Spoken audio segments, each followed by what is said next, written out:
Infinity Train Book 3, Cult of the Conductor. So we begin with the Apex from last book doing what they do normally, raiding carts, this time the turtle cart from book 1, which goes smoothly until it starts shifting with everyone inside. Simon and Grace are accidentally left behind, and now they have to walk all the way back to the mall cart. Along the way, they meet Hazel, this little girl whose caretaker is a giant purple gorilla with 2 tubas around it named Tuba.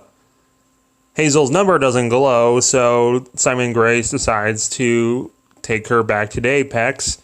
And Tuba's going because, you try saying no to a giant purple gorilla. So the gang heads off, and they are hesitant with Tuba because, remember, the Apex aren't too kind to denizens they call nulls. And we get a recap, they think that the numbers are supposed to go up, 1-1 is evil, and Amelia is the real conductor. Shenanigans involving a ballroom, and everyone bonding over snow fighting. But then Grace realizes she's been doing good things, so her number is going down, which she decides to hide from everyone.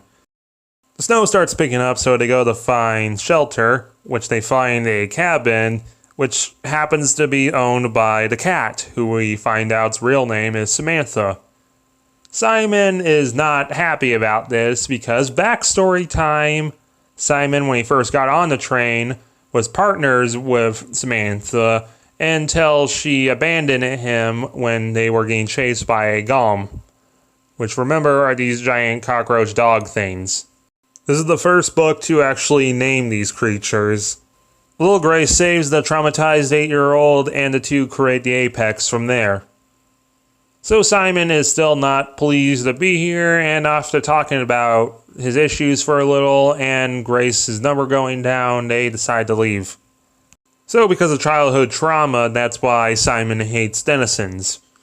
Hazel decides to partner him and Tuba up in the next car. I guess they're on speaking terms afterwards. But oh no, the car shifts and Tuba falls. Simon goes back to save her, but subversive twist. 10 years of hatred is not brushed away in 11 minutes. So Simon takes the opportunity to step on Tuba's hand, which causes Tuba to fall in the train wheel, killing her. Simon brags about this to everyone, and Hazel just kind of loses it and runs away. And it turns out she's a turtle girl. Grace finds out and tells her, "It's okay, you just gotta hide this from Simon."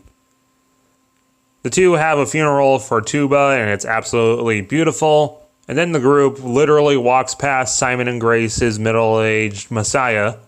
That's right, Amelia's back, and now she's working for 1-1 to fix the train carts she made by getting rid of them.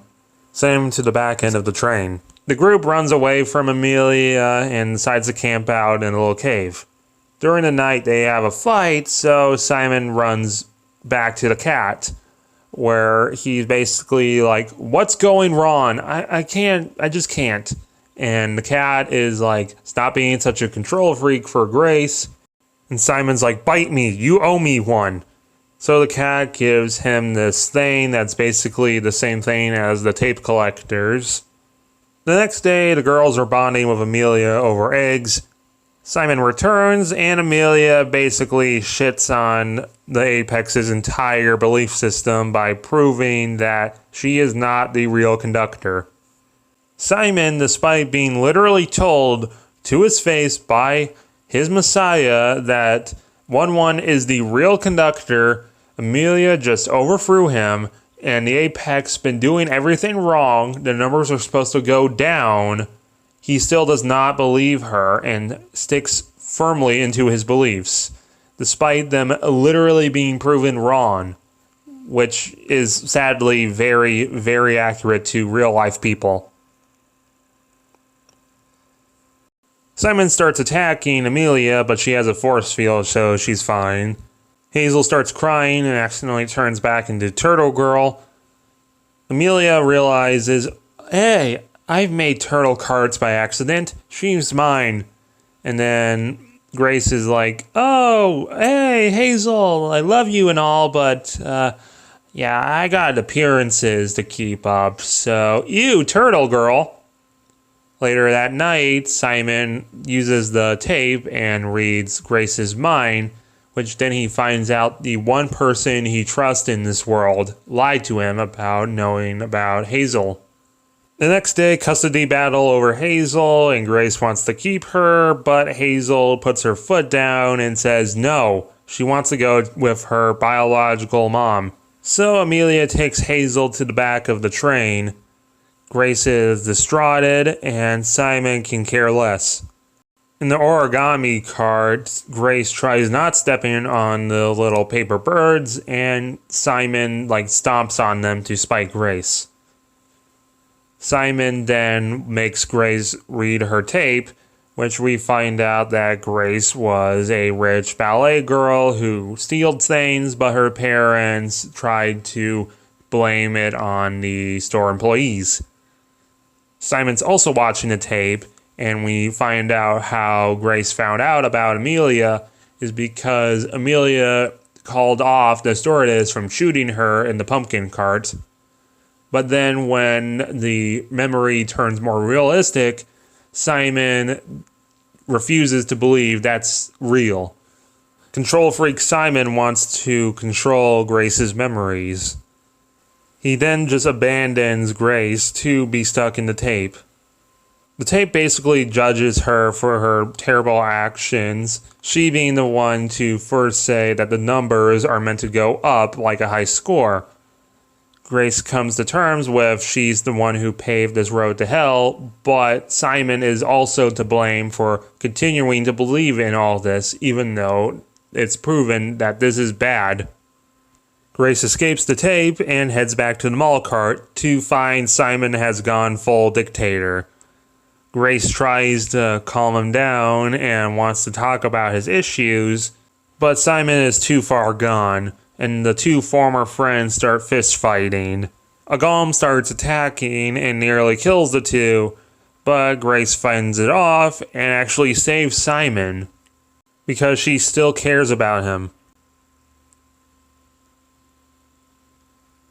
Simon kicks Grace off the train. Simon's number consumes him. He goes from laughing to crying to cry laughing.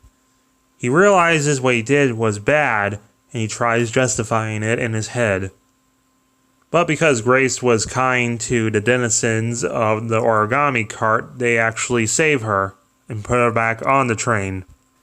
And because Simon wouldn't listen, and he pushed his friends away, the thing that he has been scared of since his childhood finally takes him in, as the golem kills Simon Laurent.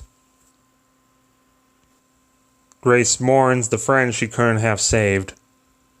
Sometime later, the Apex are now confused on what to do, and Grace says that it's okay to be confused because she is too. She doesn't know everything, but what she does know is we've been doing everything wrong, and we have to get our numbers down to leave by working out our problems. Infinity Train Book 3 is my favorite of Infinity Train. It's just beautiful, man. From Grace's character development to how real Simon is as a terrible person, to the animation, the music, everything in this book is just a work of art. If you have HBO Max, please give this a watch. I highly, highly, highly recommend it.